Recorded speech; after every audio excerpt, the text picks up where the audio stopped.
Halo sahabatku yang dikasihi dalam Tuhan Yesus Kristus, jumpa lagi bersama saya John Sung, Jesus my Savior.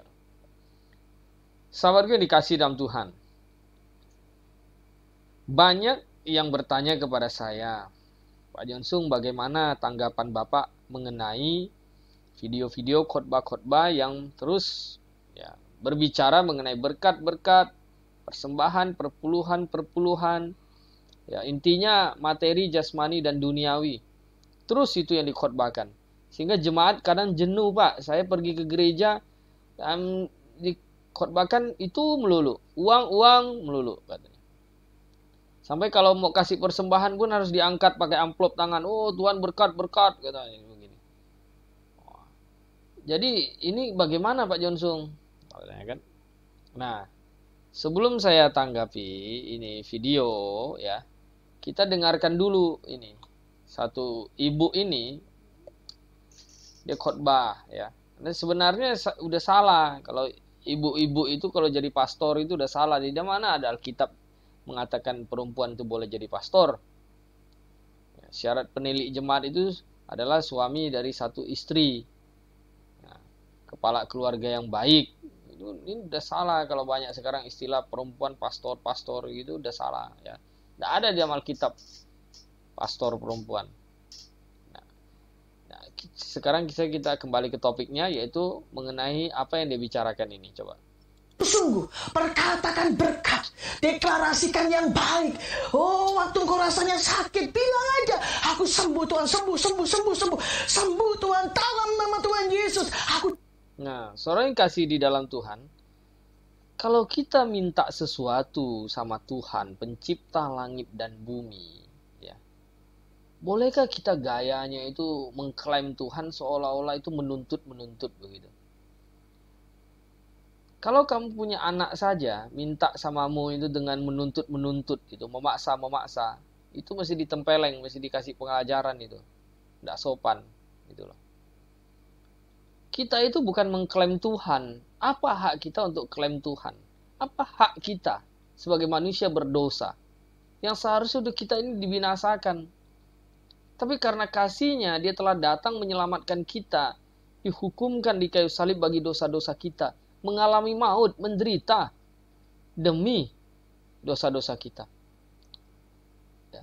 Untuk menyelamatkan kita dari api neraka yang kekal.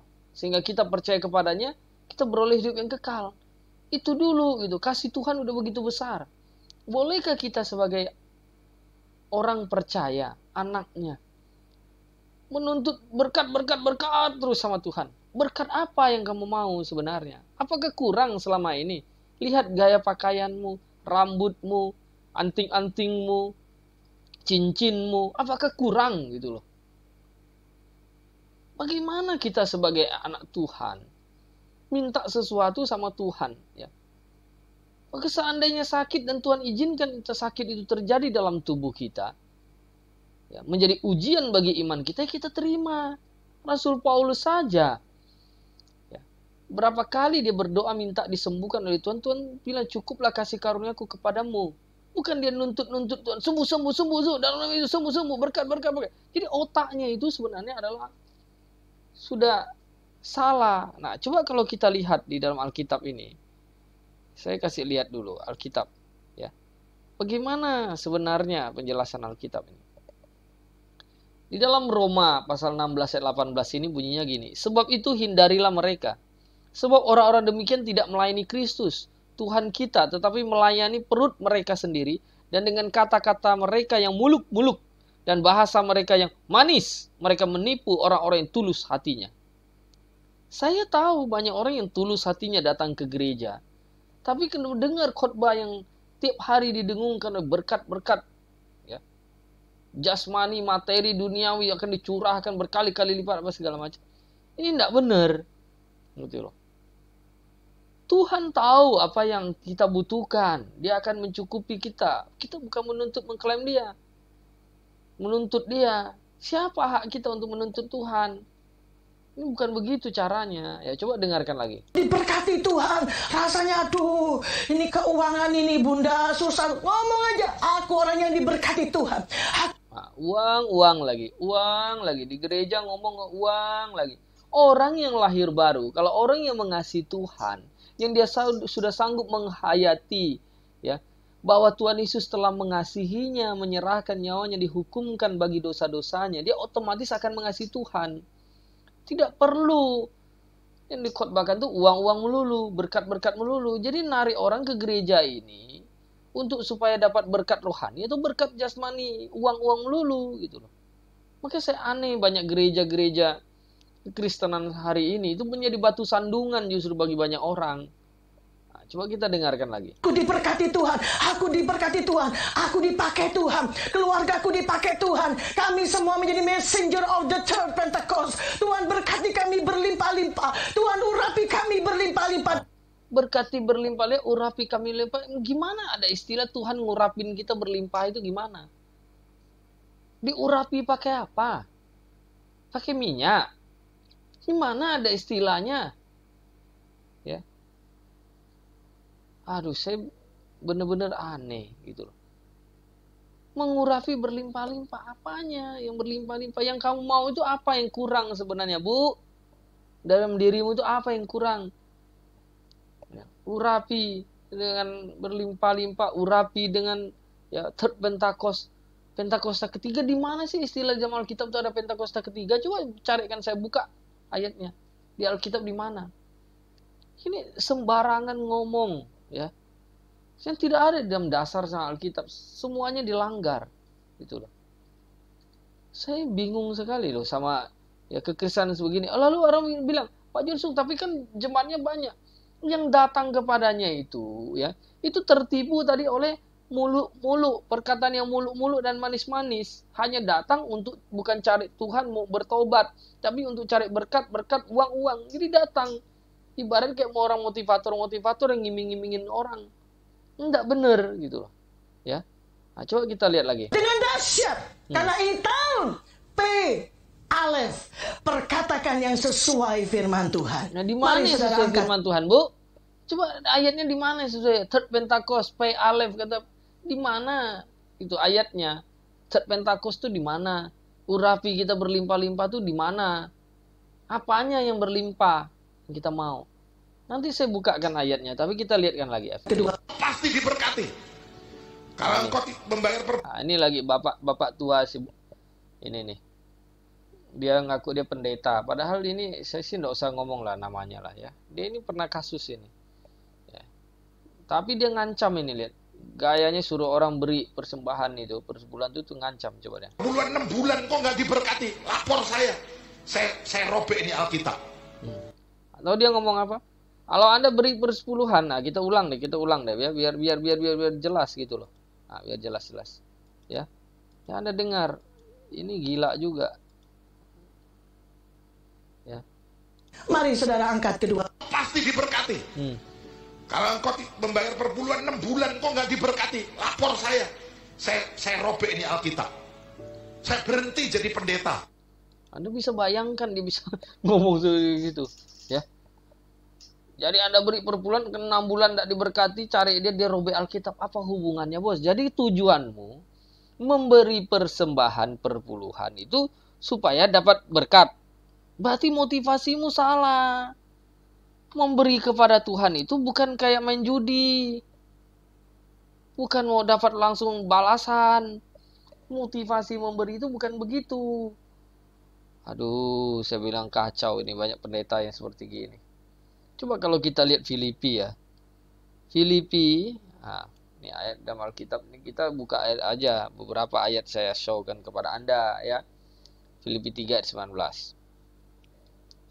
Filipi 3 ayat 19 bunyinya gini, lihat.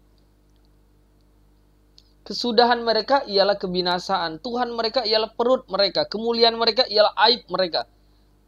Pikiran mereka semata-mata tertuju kepada perkara duniawi. Jadi apa yang di otak para pendeta ini semuanya itu adalah uang. Materi, jasmani, duniawi. Itu aja terus. Ya. Tidak ada yang ini. Tuhan itu suruh kita simpan harta di sorga. Bagaimana cara simpan harta di sorga? Ya. Yang dikerjakan itu bukan harta, yang dikejar itu bukan harta duniawi materi dulu. Melayaninya, kita memberitakan Injilnya, kita menyelamatkan jiwa, ya. Beritakan kebenaran sehingga orang mengerti kebenaran, diselamatkan dan jiwanya bisa masuk surga menurut kebenaran.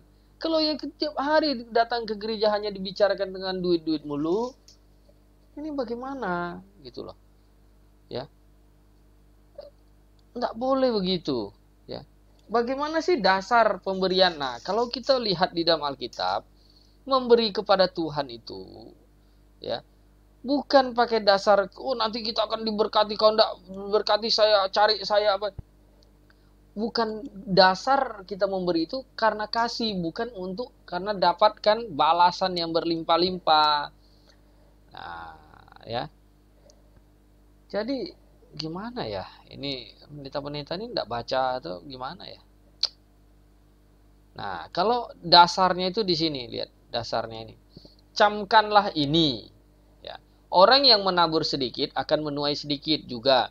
Dan orang yang menabur banyak akan menuai banyak juga. Hendaklah masing-masing memberikan menurut kerelaan hatinya, jangan dengan sedih hati atau karena paksaan. Sebab Allah mengasihi orang yang memberi dengan sukacita. Jadi begini, hukum tabur tuai memang ada. Ya. Kan Tuhan suruh simpan harta di surga. Yes. Tuhan suruh simpan harta di surga. Tapi bukan semata-mata itu dengan uang. Dengan kita melayani Tuhan, kita bekerja, energi kita, waktu kita, perkataan kita, teladan hidup kita. Tujuannya itu supaya menyelamatkan jiwa, bawa masuk ke surga. Nah, beritakan Injil. Itu maksudnya. Jadi kalau kita ikut menabur, ikut andil dalam pemberitaan Injil, program amanat agung Tuhan Yesus Kristus, ya, kita mendukung hamba-hamba Tuhan yang jujur, setia hidupnya, memberitakan kebenaran firman Tuhan yang menyelamatkan jiwa, Injil yang benar diberitakan, maka kita dapat andil. Itu namanya kita menabur di situ. Dan Tuhan akan memberkati kita. Tapi rahasianya adalah memberi dengan, ya, sukacita, jangan sedih hati atau karena paksaan. Seperti kayak ngomong pendeta ini, wah nggak beri pasti akan dilewat. Kalau 6 bulan nggak beri saya akan ganti. Ini kan judi. Aduh, bener-bener saya kadang bagaimana ya ada model pendeta seperti ini. Ya, kita memberi itu dengan sukacita karena bukti kita mengasihi Tuhan. Kita tidak ada karena motivasi untuk dapat balasan. Itu Tuhan yang punya urusan. Yang penting kita memberi dengan tulus. Tuhan mau membalas kita, itu urusan Tuhan. Nah, nanti semua jemaat datang ke gereja beri persepuluhan, lalu tunggu-tunggu 6 bulan. Kok bisnisnya sekarang jadi tambah mandek gara-gara corona? Bisnisnya tambah jadi tidak jalan. Padahal udah beri persepuluhan terus. Loh, memberi persembahan itu bukan mau langsung dapat sukses materi berkat itu. Berkat itu bisa kesehatan, ya, keluarga, kebahagiaan, sukacita.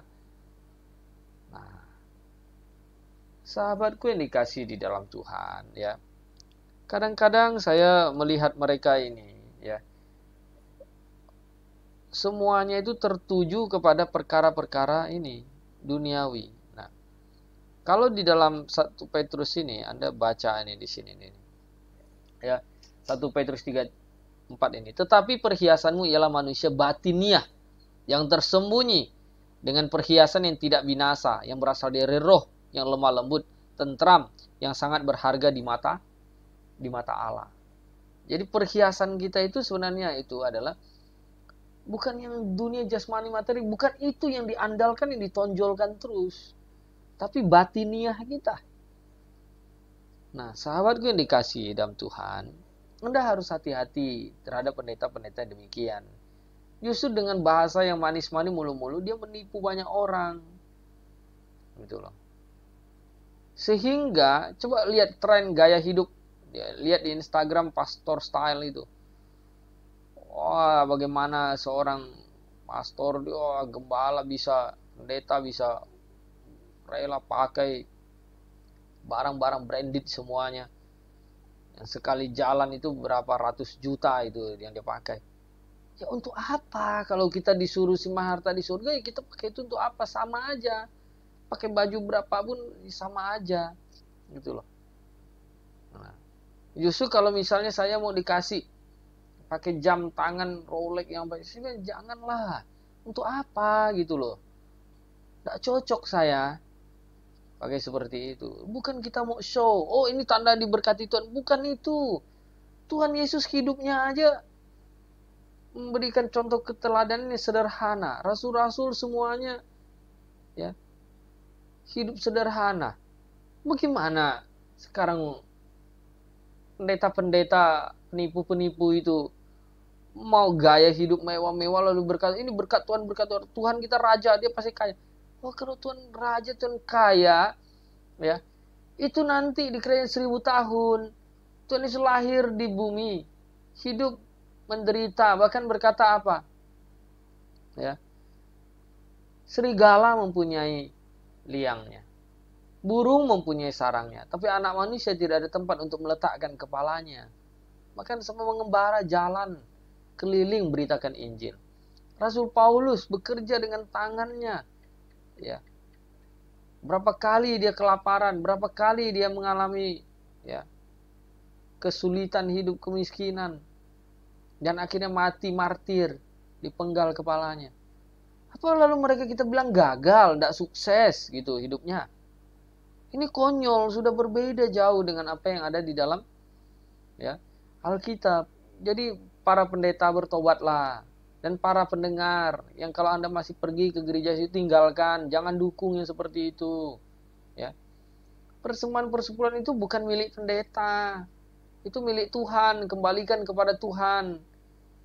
Nah, Tuhan akan memberi kepada hamba-hambanya yang setia. Melalui apa? Melalui gerejanya yang Alkitabiah, jemaatnya yang Alkitabiah. Kalau engkau mendukung gereja, mendukung seorang hamba Tuhan yang memberitakannya itu menyesatkan, maka engkau ikut menyesatkan. Hati-hati. Sahabatku yang dikasih dimanapun Anda berada, ya. Semoga Anda paham.